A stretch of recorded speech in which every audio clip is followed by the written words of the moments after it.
Jabardasth ఆదిని Champai Balakrishna warning. Jabardasth షోలో కామెడీతో విశేషంగా ఆకట్టుకుంటున్న hyper ఆదికి Nandamuri Narasimham Balakrishna ఇటీవల వార్నింగ్ ఇచ్చినట్లు ఓ వార్త ప్రచారమవుతుంది.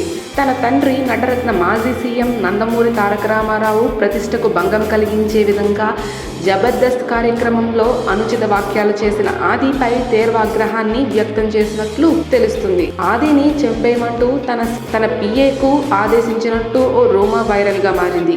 గతంలో ఆది అభి బృందంలో సభ్యుడిగా ఉన్నప్పుడు దివంగత లెజెండరీ హీరో ఎన్టీఆర్ పై ఓ స్కిట్ చేశాడట. అందులో పొరపాటుగా ఎన్టీఆర్ పై వివాదాస్పద వ్యాఖ్యలు చేశాడట. ఈ సంగతి తెలుసుకున్న బాలయ్య తన పిఏ చేత ఆదికి ఫోన్ చేయించాడట. మిమ్మల్ని చంపేయమంటున్నారు, చంపేయాలా అని ఆదితో బాలయ్య పిఏ అడిగాడట. దీంతో కంగారు పడిన ఆది అలాంటి తప్పు మరోసారి చేయనని సారీ చెప్పాడట.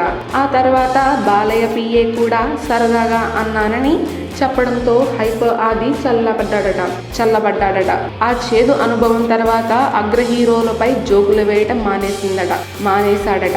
ఈ విషయాన్ని ఇటీవల ఆది ఓ కార్యక్రమంలో స్వయంగా తానే చెప్పాడు. కాటమరాయుడు సినిమాలో మహేష్ నటించనున్నాడా? టాలీవుడ్లో ఇద్దరు స్టార్ హీరోలు కలిసి నటించి చాలా రోజులు అవుతుంది.